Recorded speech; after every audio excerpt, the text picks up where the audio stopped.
You're listening to Cards to the Moon, a podcast about trading cards from both a collector and investor perspective.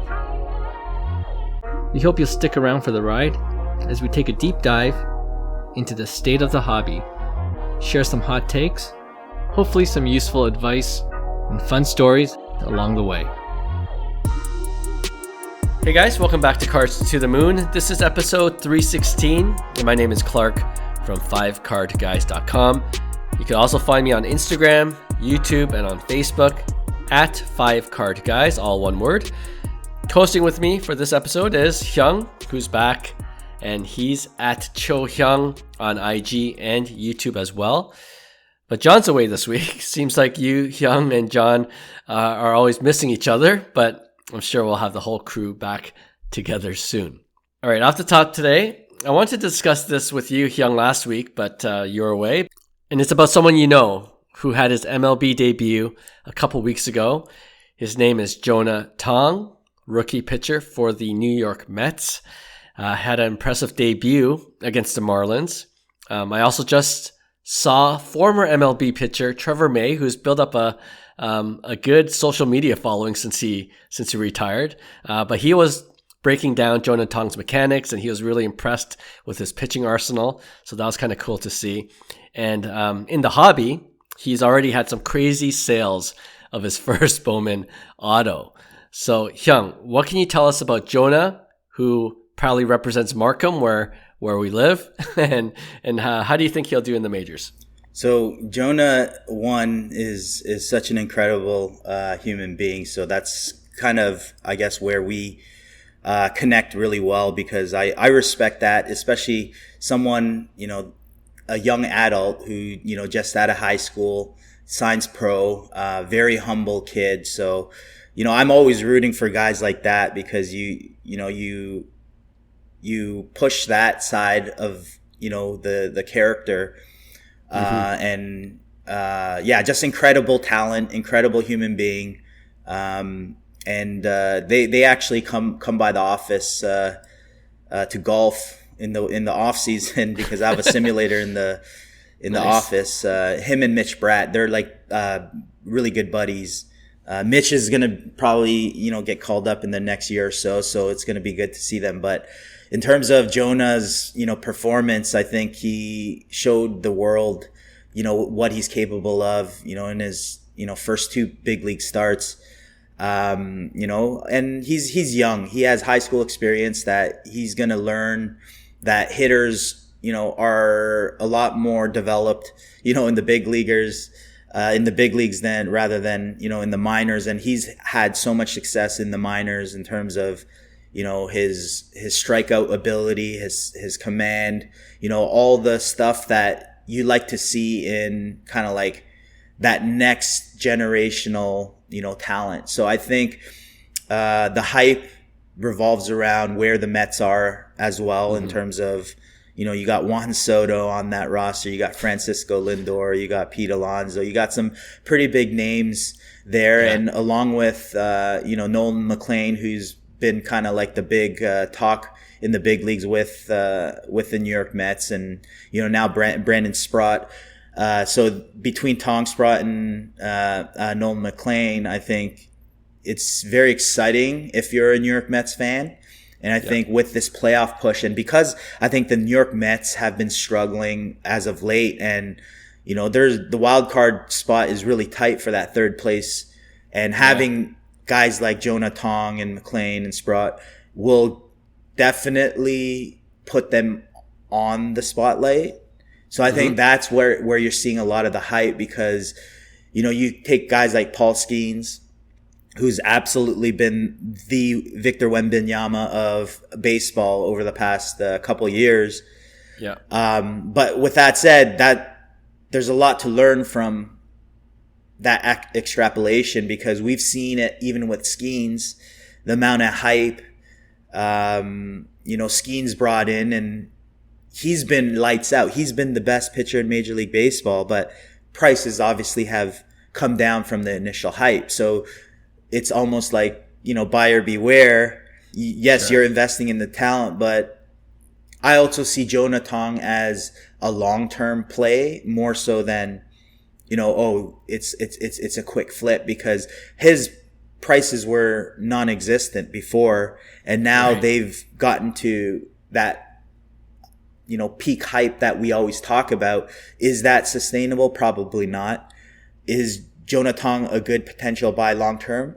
I think so, but right now might not be the time because of the hype. Because realistically, if you look at, Verlander, Kershaw, Verlander and Kershaw are different. That's the type you would expect on the hype. So that like Jonah Tong becomes dominant right away as he starts his big league career. But it's not like that always with every pitcher, right? Where guys like Tariq Skubal, for instance, he's starting to really be dominant here, but it took him 4 years to kind of figure that out. And that's normal in that cycle. So it's like, if you're looking at from a pure baseball perspective, you got to put it in that lens where, okay, realistically, am I banking on Jonah Tong to be this dominant earlier in his career? If that's the case, yeah, you could see the correlations between like a Paul Skeens and the potential. And then that brings up even a different can of worms of, are pitchers a thing now?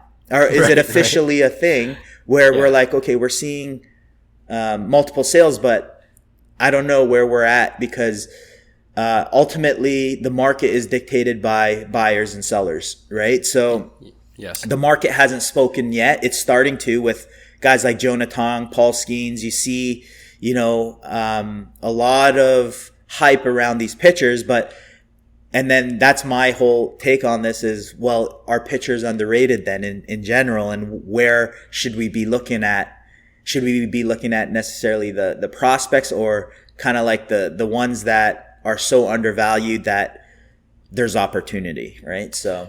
Yeah, no, those are great points. And I think you're right. Paul Skeens kind of opened the door to even us asking the question, are pitchers a thing? Right? Because he's so dominant. But at the same time, I think you have to be that dominant to really be comfortable in investing in pitchers. Right. So, I thought it was a good story because you have that personal connection with Jonah.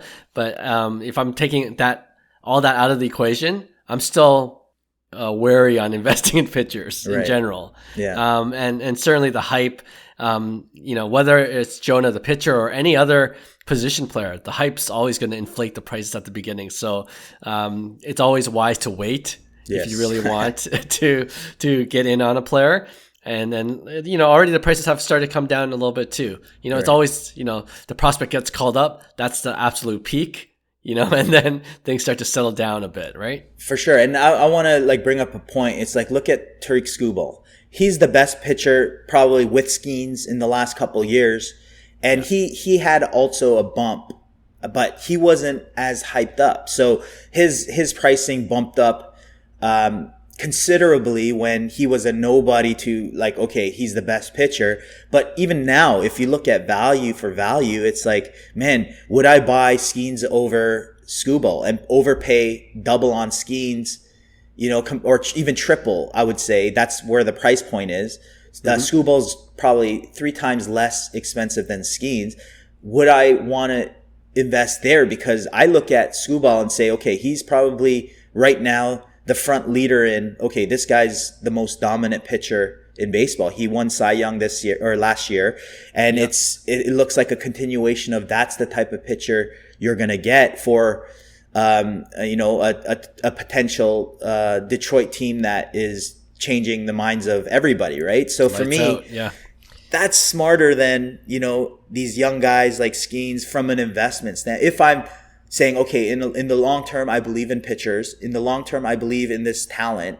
And that's where, even 4 or 5 years ago, that's why we kind of initially got into the hobby. It's the standard mindset of a typical wax collector, a Ben McDonald type investment would be, oh man, this thing's going to be worth millions later on. You're not really investing in Ben McDonald, the prospect, to be the dominant force within, the next couple weeks. So to me, it's that's where you got to look at it. And if you're looking at it in that perspective where you do believe in pitchers, maybe long term, because there's still I'll give you a perfect example. Tariq Skubal, very value based. Hey, that's not a bad investment. I'll throw you another one, Hunter Green.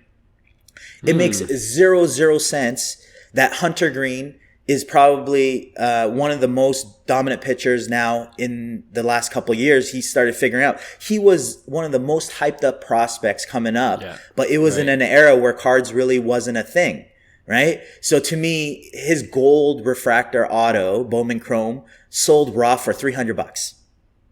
Wow. Which is ridiculous if you think about it and look at, a Paul Skeens or Tariq Skubal.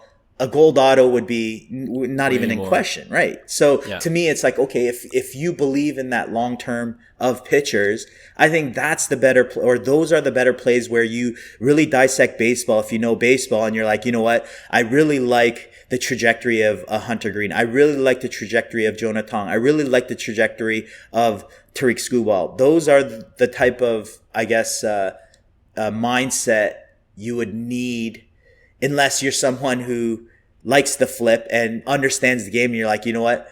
I'm going in on a Nolan McLean. Because Nolan McLean, for instance, has a Bowman Chrome that's a hitter image. Mm-hmm. And Nolan McLean has been lights out in the big league. So if you're looking for a fast flip and it's not necessarily of the long term, that would be the right play. So that's why it's beautiful at the end of the day, because you could play with whatever game you see fit. For sure. That's fitting with your collectability, right? So and you mentioned something I was going to say too. Timeline is everything, right? Yeah. If you want to do a short-term flip, then actually Jonah Tong might be a good investment now because his prices have started to settle. Right. But if the Mets do make the wild card spot, they make a run in the playoffs, which they can, of course, with all their with their roster. Yeah. And Jonah Tong is contributes in some way in a playoff situation. Then you'll probably see a little bump at that point as well, right? And that's a great point, because the New York Mets are in that stage where they're trying to figure out things, because they're not playing good baseball at the end of the day. And for me, it's like these three young arms are in the spotlight. So if they could do some damage, I could see some price movement on these guys for sure. Yeah, and I don't know Jonah Tong well, but he seems like kind of like Paul Skeens in the sense that he seems like a really chill guy.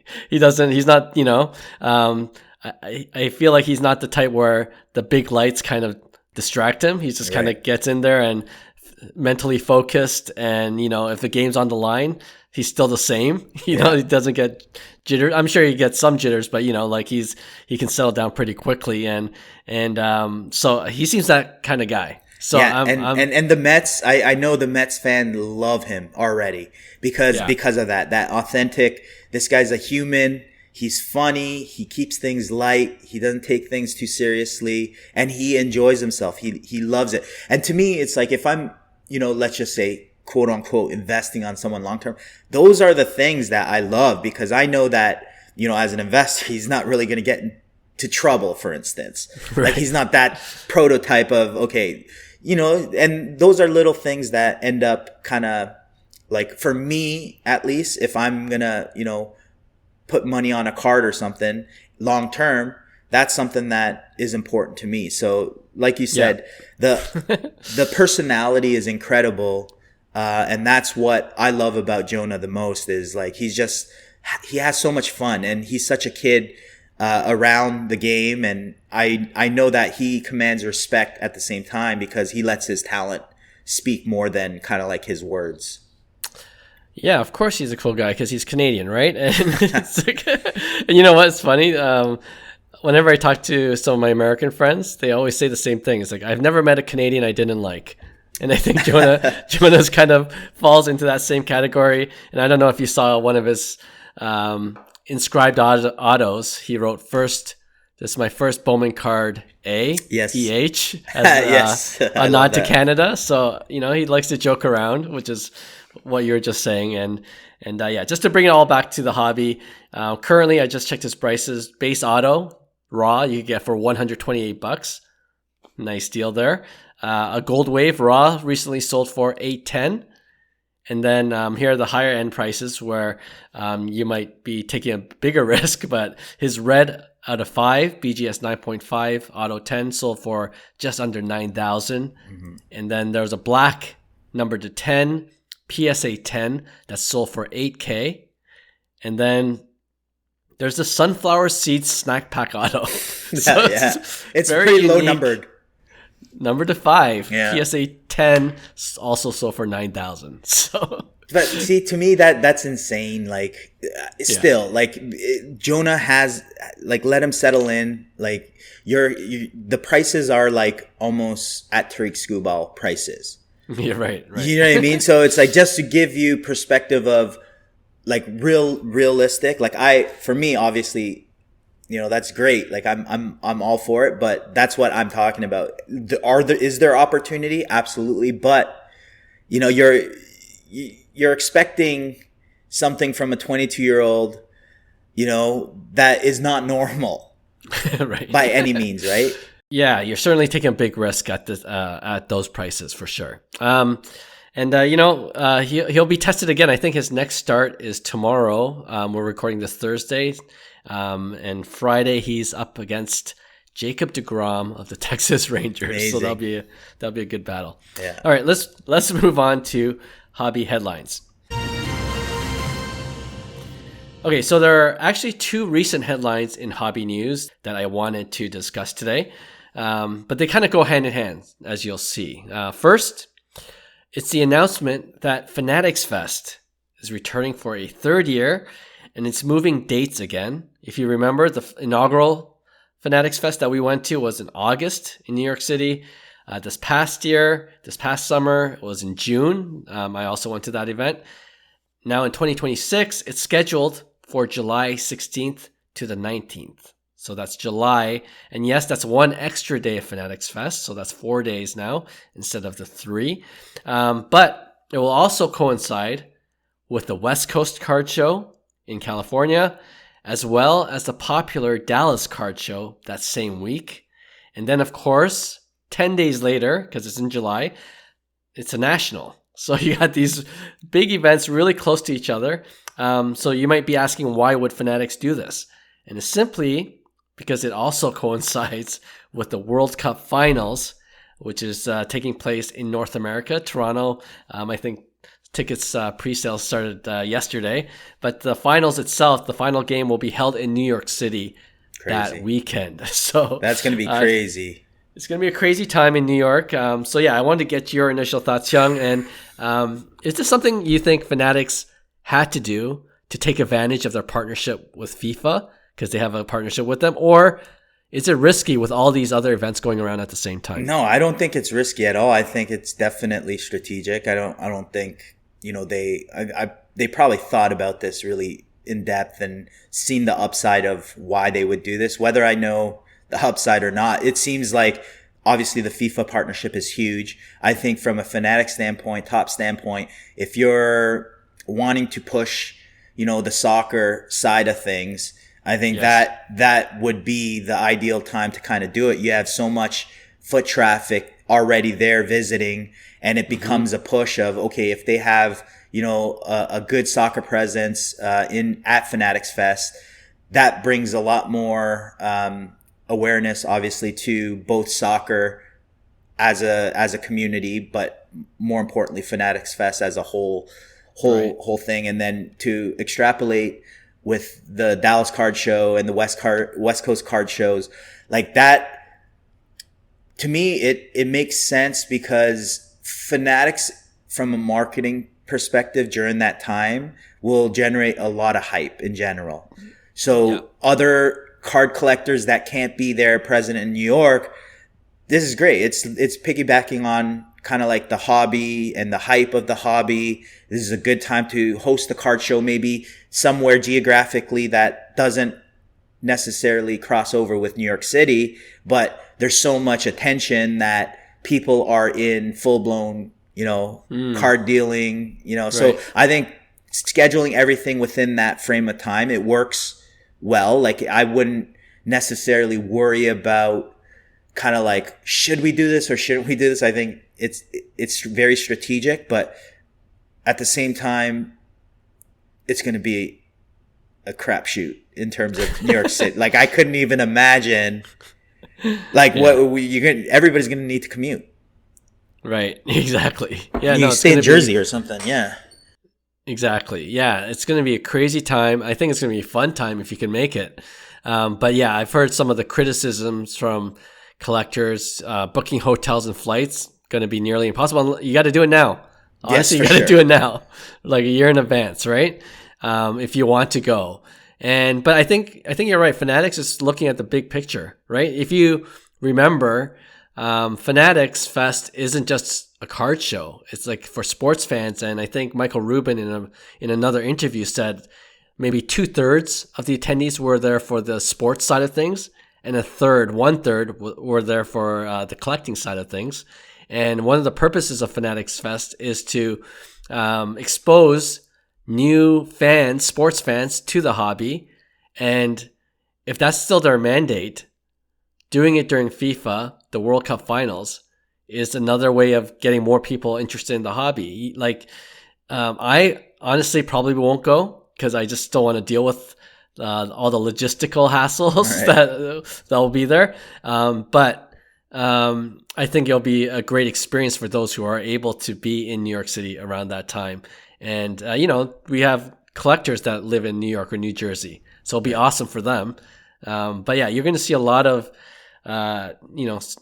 soccer fans probably get into soccer cards, even if it's a small percentage. You're going to have a ton of soccer fans in the city, and that's going to be a great exposure for soccer card enthusiasts. And right? and it's inevitable because soccer is so big, especially from a global perspective. And to me, it makes sense if Fanatics is taking this brand globally, not necessarily the hobby is a North American thing.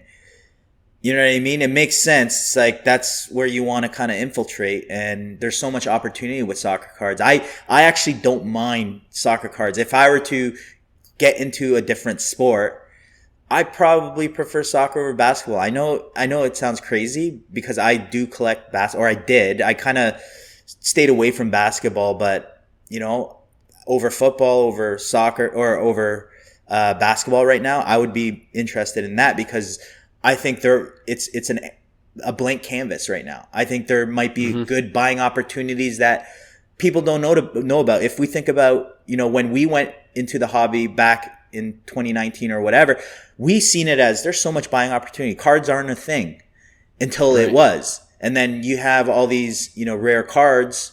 It's the same thing. It's like, do you believe in the soccer market? Are there great buying opportunities right now? Do you see the soccer market explode in the next 5 years? Is it a good time to buy when prices are low? Yeah. Yeah. And, what an added bonus is that the World Cup is in North America. So it's just like you're saying, internationally, soccer is the number one sport. In North America, it's like number 4 or 5. Right. But it being in North America, there's only upside in terms of growing the sport in North America. And I think even like guys like Sonny, those are big moves. Those are massive moves, especially from a fan standpoint. Like, for instance, Sonny would be, attracting a lot of Korean fans in general. Yeah. But now it totally changes things because, different part of the world, different culture. And from the US side of things, I think it's great that they're landing these big names in soccer in the MLS. So for me, I like the trajectory of soccer in general. Yeah. Yeah, for sure. So that being said, there's the West Coast Card Show, there's a Dallas Card Show, Fanatics Fest, and then the National a week and a half later. Which one would you want to go to for 2026? For me, National. Just because, like you said, I'm just trying to think about like logistical nightmare. Like, so how would the commute work? And even then, it's like, can the infrastructure hold it together? Yeah. And it's just going to be a nightmare for me. And I've already experienced that. So I'm not like, I could miss it and I'll be fine, but like, I think that steers me away from it too. Kind of like, I don't want to deal with all that. But the National, it wouldn't really matter because, where is it in next year? Chicago again? Perfect. So it's a great location, great city, great food. There's a lot of room. Commute won't be an issue. That sounds more attractive to me for sure. All right. So the National it is for 2026. We'll be there. Yeah, no. And I went to both this past summer and I had a great time in both.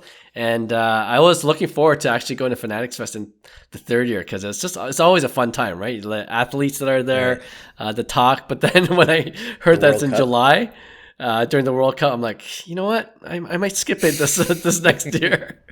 I don't think I want to pay if the flights are double, if the hotel prices are double, or if I have to commute from Jersey. Maybe triple, quadruple. Maybe triple unless you book now. But yeah, exactly, right? So I'm really probably thinking about the National again back to back. So there you go. And I think we said this before, but the people that go to Fanatics Fest and National are just two different groups too, right? So yes. It being so close to each other, I still think the National is going to be packed. Like it's going to be a lot of action at the National as well. So I wouldn't like necessarily think, because it's so close to each other that Fanatics Fest is going to take a big chunk of the National. No, not at all. Not at all. See that at all this past year too. I think it's the opposite. I think it would hype up the National even more. That's why right. It's smart because it's piggybacking on the hype in general. So I think a lot more people, because like I said, Fanatics Fest is a great experience. It is not necessarily a card collecting experience. That's what it is. But I think a lot of people's expectation is that card collecting experience. You'll get that at the National. So for me, if you're a true hobbyist or card collector, and that's the thing I think the last 3-4 years that the National lacked was the hype around, like, let's go to the National. And I think we realized through Fanatics Fest that they weren't the same thing, but it's driving enough hype now that the National, people want the National to be a thing. You know what I mean? So I think the timing is great. It's not going to affect it at all. It's actually helping it, if anything. And it's going to, I think they go hand in hand with what collectors want. Yeah, I think that narrative is changing for sure. It initially was, Fanatics Fest versus the National. Yeah. Now I think more and more people are seeing, wow, they can go hand in hand now. Yeah. And it's actually beneficial for both. Right. I agree with you 100%. All right. I did talk about, engaging new fans to the hobby with the Fanatics Fest event coinciding with World Cup. So a lot of soccer fans coming in. But on that same lines of, engaging fans, Topps, which is owned by Fanatics, just also announced its first official Collector Appreciation Day, which is coming up on September 20th. And Topps says it will be a celebration of the card collector community, a day that honors the passion of collectors and their dedication to the hobby. Now, what's cool about this is that there will be activations at various ballparks because of Collector Appreciation Day. For example, Citi Field, where the Mets play. We're just talking about Jonah Tong, where the Mets play. You can get a free hot dog voucher for the first 500 fans with the New York Mets baseball card. In Baltimore's Camden Yards, you can get a $15 concession voucher for the first 500 fans with an Orioles card. And in Cincinnati's Great American Ballpark, the first 500 fans with a Cincinnati Reds card can get a mystery Reds promo item, whatever that is. National retailers are also getting involved. Dick's Sporting Goods is offering an exclusive Windcraft pin plus bonus awards and points. GameStop has a BOGO offer, 50% off supplies, PSA Rip and Submit perks, $20 gift card with select Topps boxes. And then the MLB store in New York City, they're giving away exclusive hat pins for the first 150 customers with a Topps card. So all these things are going on. I'm sure there will be more as we get closer to September 20th. But what do you think about these activations? And do you think this is more of a reward to current collectors, or do you think this also has the potential to engage newer fans to the hobby? I think both. I think it kind of checks off the box for both because, one, those worthless cards, that you have, at least they're there's some type of movement of, okay, let's try to implement, value, in other ways for collectors that might not have a use for all these cards, but it's like, okay, all you have to do is this. And it's relatively easy. It's like you don't have to do anything. And what that does is, how many people will show up with a card? Thousands. Yeah. You know what I mean? That, to me, that's great marketing. This is what we're talking. And it's part of the culture. It's part of and in exchange, if you think about it, what does Fanatics have to pay for it? They're leveraging partnerships. This is why partnerships are so important, is because no one's really losing money in this deal, in these partnerships for, hey, you got to give away 500 hot dogs or whatever. It's like, this is exactly what you want to partner up with someone like Fanatics, because if you're even the ballpark that's partnering up, or MLB, it's additional coverage that, it's not really costing you much, but the amount of people that are participating, or the amount of people that you have the attention of, becomes totally worth it. So for me, it becomes a very smart marketing play, but also it gives a way to connect the new collector into an experience where it's one and the same with collecting. So to me, it's hitting all the check boxes that, if I'm an executive or a CEO of Fanatics, Michael Rubin in this case, it's like, these are the things that I want. This is exactly intentional. And it goes to what we talked about. I think once you realize that there are utility, remember we talked about utility. We have. This is where, even the Ethereum network makes sense. There's so many opportunity in the crypto digital space to implement these things as we move forward in society. Because let's be honest, nobody knows what's going to be in play even in the next 2 years in terms of technology and how this all looks.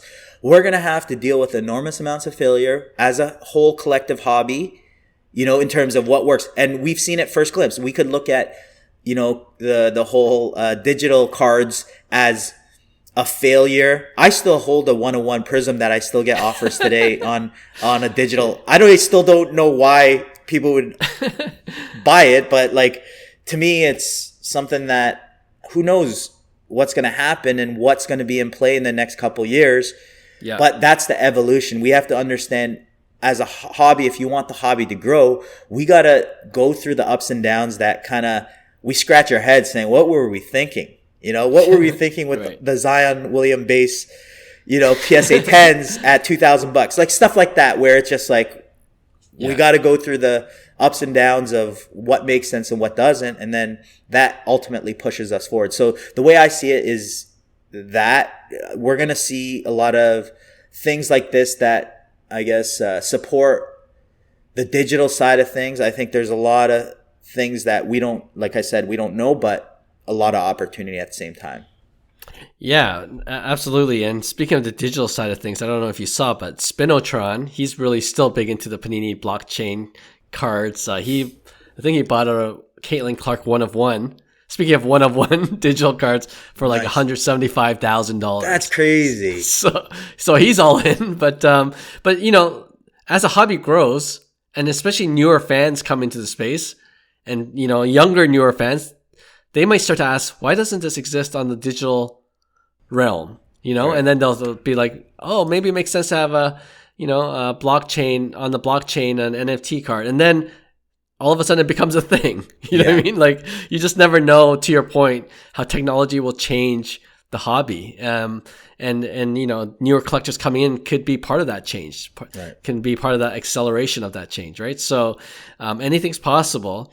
And we talked about utility, like you mentioned, and now it's coming to fruition. And that makes me so like even more bullish on the hobby because, think about it. I'm a baseball fan, but I'm also a baseball card collector. How much more fun am I going to have just going to a ball game when you have something like Collector Appreciation Day? Yes, and going back to it goes back to value you get as a collector and a fan. So to me, it's like if Fanatics intentionally is doing this because we as a hobby, we're like, okay, ripping is not worth it. So when you rip $250 box, you get $40 in return. It's not worth it. So it's like, how do we make it worth it for this? Like, that's not a healthy hobby. Because I know that I agree with that, because you see two sides. You see, oh, wax is too expensive now. Like, it's stupid. It's like, yes, I agree. So don't rip. Like, do something different that, will fulfill that need. But that's the whole point. We're not going to really change that. But what I want to see from Fanatics, me as a collector standpoint, is doing something about that. You can't control that, because that's a marketplace thing. That's the fact that there's supply and demand. You want overprinted cards then? This is what the hobby asked for, not to overprint cards. So then there's scarcity. So there's a supply demand issue, right? In terms of why secondary market prices go crazy. So you can't control that. You've asked for it in terms of not to, print thousands, and Fanatics knows that. They can't just start opening up the print press, right? So for me, it's like you're not going to control that. But what I'd like to see from, if I'm participating in that, I want to see more value that I get from, even you look at the MVP buyback programs. Perfect.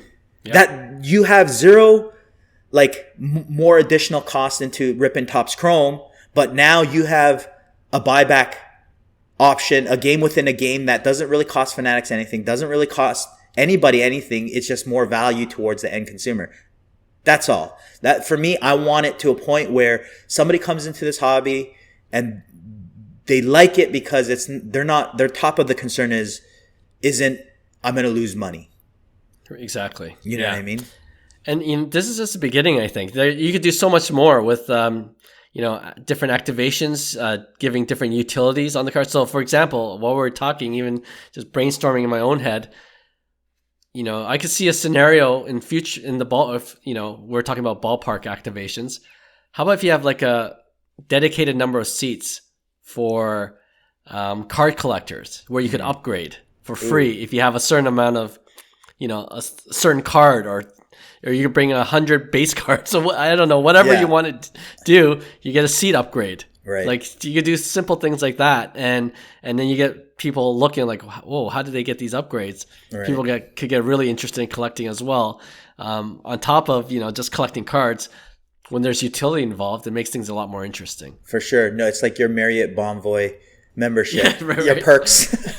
Exactly. I love it. No, exactly. That's exactly what you want to see. You want to see at least growth, because when we came back into the hobby, we didn't see this type of moves that Topps are making. So for me, it's like, okay, if we're serious about this and would I like to get back to 2019 prices? Absolutely. Selfishly, it would be like, yeah, I remember Ohtani autos, Bowman Chrome autos selling for $500, $400.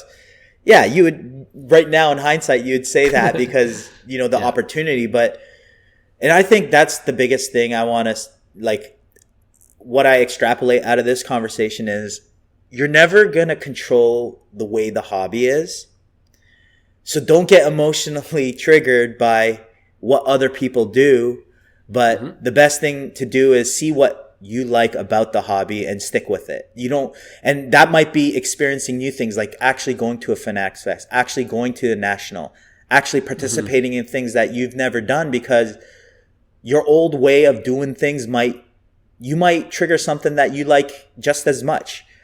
You know what I mean? So I didn't think I was the way I did the hobby 5 years ago to the way I do it now is totally different. And I'm enjoying it more now because it's kind of like an evolution of what I'm deciding to like. And even soccer cards, like I told myself I would never get into soccer, and now it's like, hey, I do like this. I do like, the opportunity, but I also like where soccer is going as a whole in North America, right? So stuff like that where, once you're more open-minded to it, you enjoy the hobby a lot more. And even for me, discussing these every week on the podcast becomes something that engages me in the hobby, right? So like I said, it's not that we're bullish on everything. Yeah. I'm just not, there's a lot of negatives in the hobby. I just don't want to focus on those because I see both good and bad pushing us forward. So these are things that you want, and so I'm happy with these moves. Yeah, and one last thing I'll say on that front is, we always say collect what you love, but as you get deeper into the hobby, you'll see that you learn to love different parts of the hobby that you never even thought about. Like Right. I'm researching cards, subsets that I'm like, wow, this is kind of cool. Maybe I'll go for the set because it's relatively cheap too, and it's fun to just kind of collect a set, and instead of trying to always go for the high end, which is impossible to do, especially in this market, right? So, I'm sure we're going to have Will and Roy back on the pod again, but Will's a great example of that, where he just collected blank slate basketball cards or non-licensed Kaboom baseball cards. It's like, collect what you love and enjoy, and that's how you enjoy the hobby for what it is. And there's so many different ways of collecting it. And I think just kind of tying all this full circle, what Topps is doing with Collector Appreciation Day is just really cherry on top of the cake at this point. Like it's just awesome to kind of see that they're giving these bonuses or perks, as we were saying. Love it. So yeah, really bullish on the hobby, and I think more people will see how fun it is to be in the hobby. Okay, let's move on to our next segment called Quiz Show. Okay, so just one question. Well, one question, two parts. All right, so real simple today. I want you to name the top 5 players or TCG characters whose cards are the most graded of all time. Okay, and this data is according to GemRate. All right, so most cards graded of all time. And the part 2 is, once you identify the 5, I'll tell you if you got all 5. I want you to put them in order from the most cards graded to the 5th most cards graded. Jeez, this is going to be tough for me, but let's see it. I think it'll be relatively easy.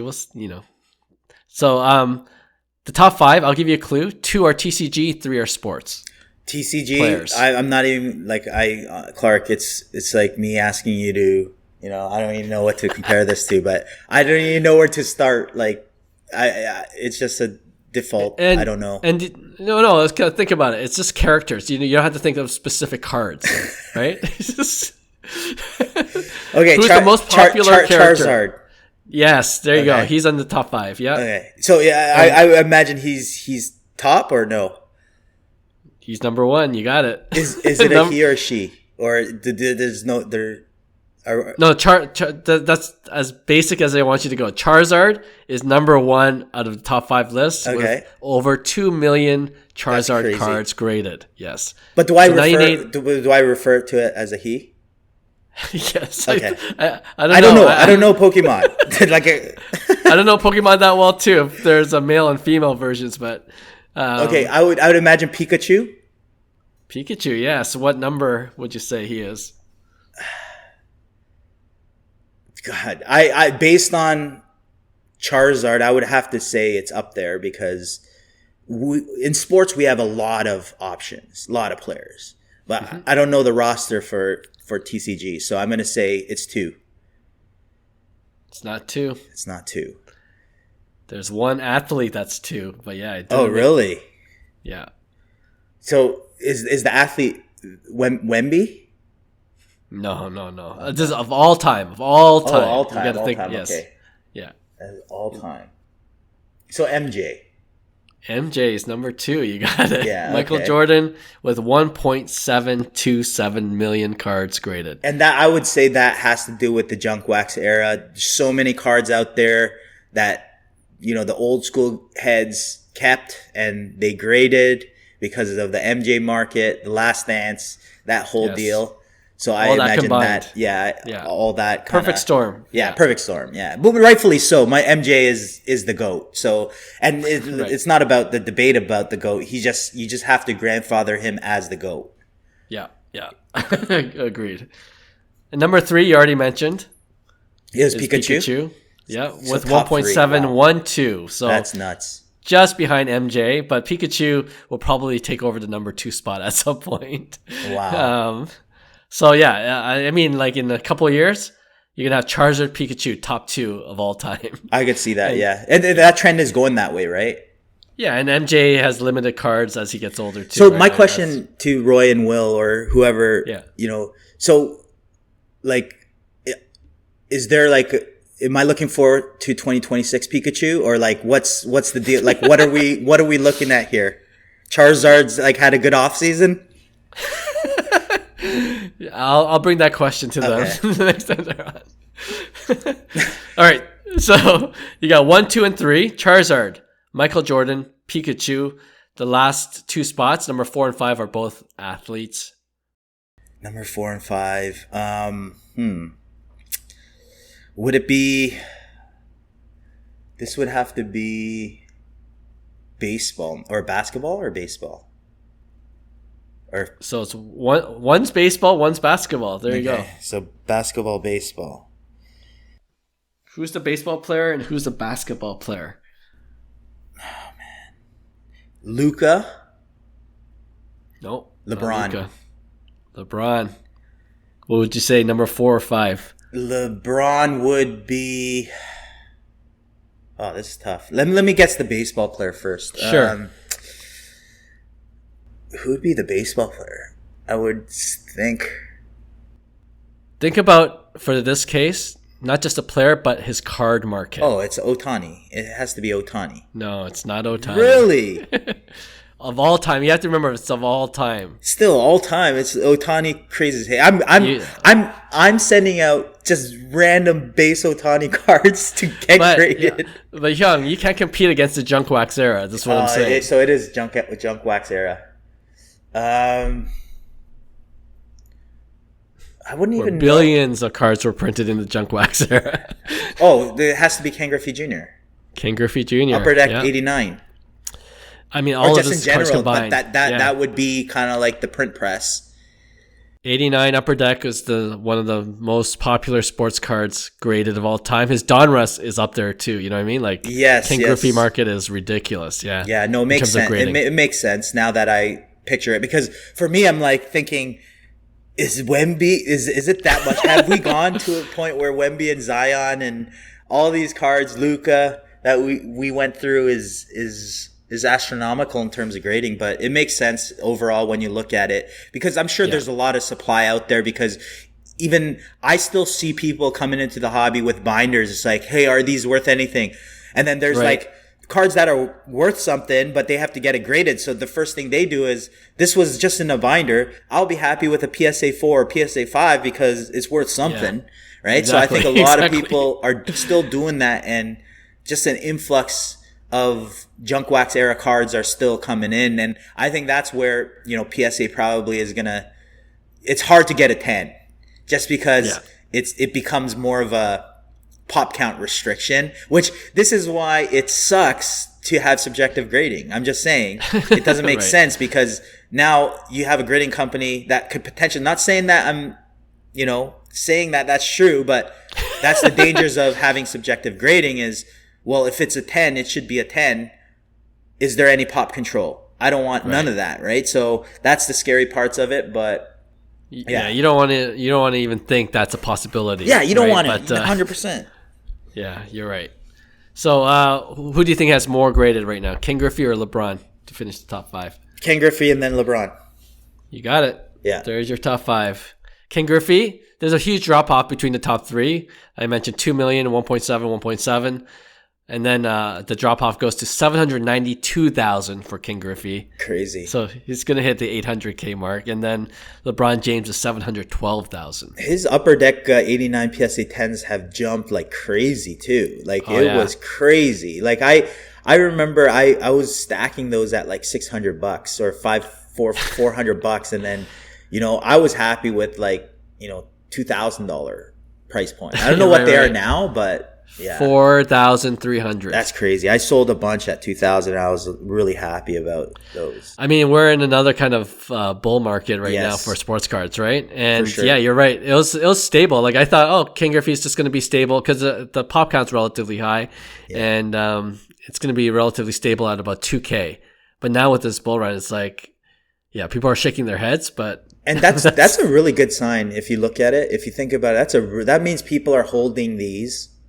And they're not selling it, Really. That means the demand for them obviously is greater than the supply. And I don't know when the flat line is, but that flat line, when it stays sideways, that's your true value. That's your base. Yeah, for sure. Yeah. And John mentioned that last week in our pod where he thinks that's a more indicative of a true collector. They're going to get it graded and they're not going to sell. You know, 100%. they're finding these in their collections and they're just getting graded and it's just going to stay away in their collection. Yeah, Yeah. exactly. So that's a good sign for sure. That was fun. We'll finish off with our regular weekly segment we call Pick One. All right, Hyung, I'm interested to see where you're going today. So, you know what? We're going to chill on Judge just because, you know what? I think everybody gets the point. Like, go find your Judge. I think he's a great long-term buy. Judge Absolutely. is crazy. Like, even though he's been struggling with, you know, the injury and, you know, he's hitting still 319, leading in WAR.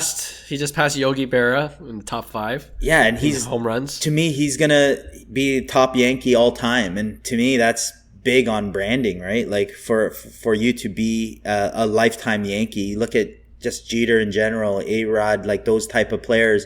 They have a name that's kind of like legendary. So I see Judge in the same boat. But with that said, we're gonna get off Judge a bit. I'm going to go back to what we were talking about before with the Hunter Green, because it's interesting with pitchers. It's like, okay, let's talk about, you know, okay, if we're going to drop like $500 on a pitcher, I'm going to bring up that gold. So this sold 2 days ago, September 9th, 2018 Bowman Chrome Hunter Green Gold Refractor, true gold. It's a raw.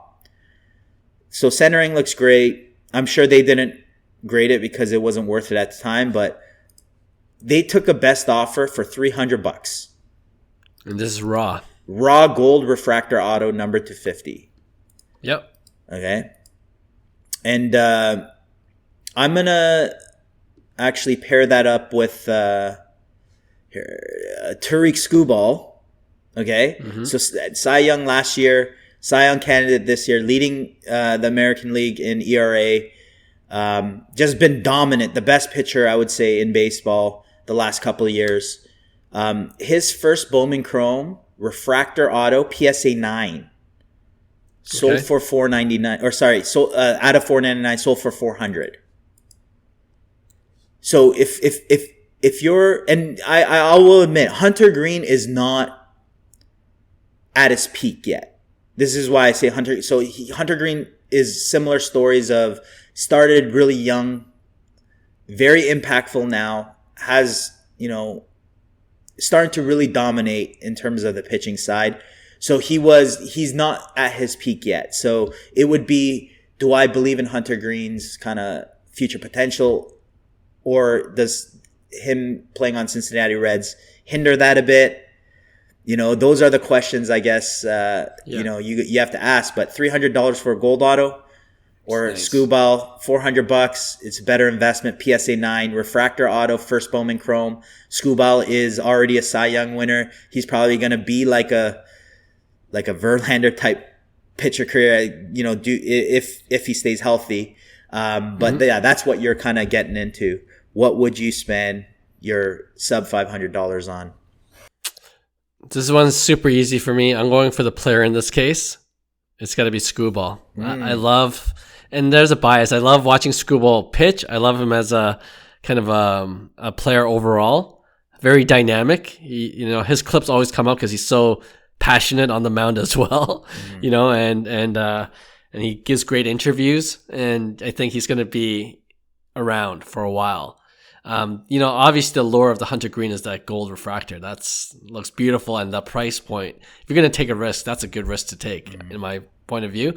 But I'm more, you know, I'm already weary on pitchers still, so I want to be a little bit more conservative when it comes to investing in pitchers. And I think the more conservative move here is Skubal for sure. For sure. No, I thought you would be safe. But I agree. I think Skubal is the right, like, kind of play in terms of safe, but under $500, I think I'm willing to take a bigger risk because to me, if everything pans out, let's just say Hunter Green becomes a Cy Young winner. Well, let's just say he becomes a New York Yankee. that gold refractor auto, what potential can that be? The upside's way higher with the Hunter Green card. Yeah, and it's not like I'm spending $5,000. Good point. You know what I mean? So if I'm spending $5,000, let's just say, I would rather go with the Tariq Skubal in that case. But because the buy-in is a lot lower, my thinking is, hey, should I just roll the dice? $300 is not bad. I could potentially 10x my money, Yeah. And that's the way I would see it. In this case, obviously Hunter Green is not there yet, but there's a lot of signs that this guy is a dude. This guy is exactly why he was kind of like hyped up when he first came onto the scene back in whenever it was 2017 or whatever. Yeah, he was on the box of Bowman Chrome. Yeah, exactly. And he was kind of like the hyped up prospect. But like I said, this is a valuable lesson. It takes time to develop.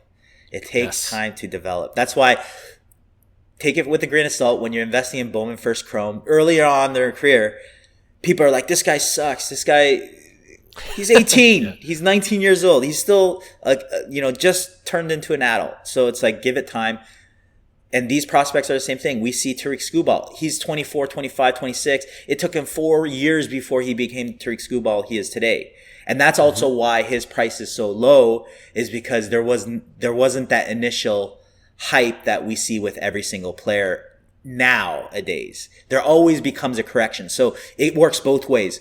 There might be pitchers that are super underpriced because they never had the hype versus a Paul Skeens who is super hyped, rightfully so. He's dominant, best pitcher in baseball.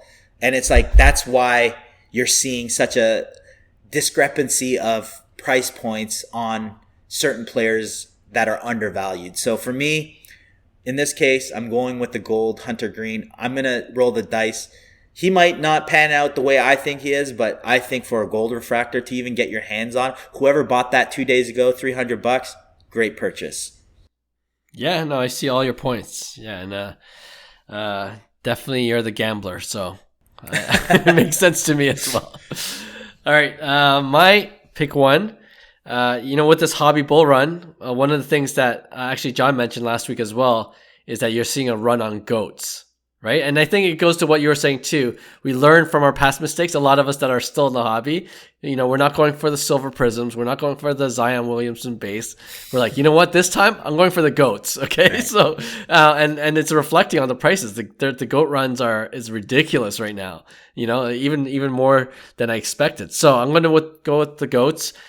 Both these cards sold for $10,500 in the last week or two. Okay. One side, you got your Lionel Messi. His market is red hot.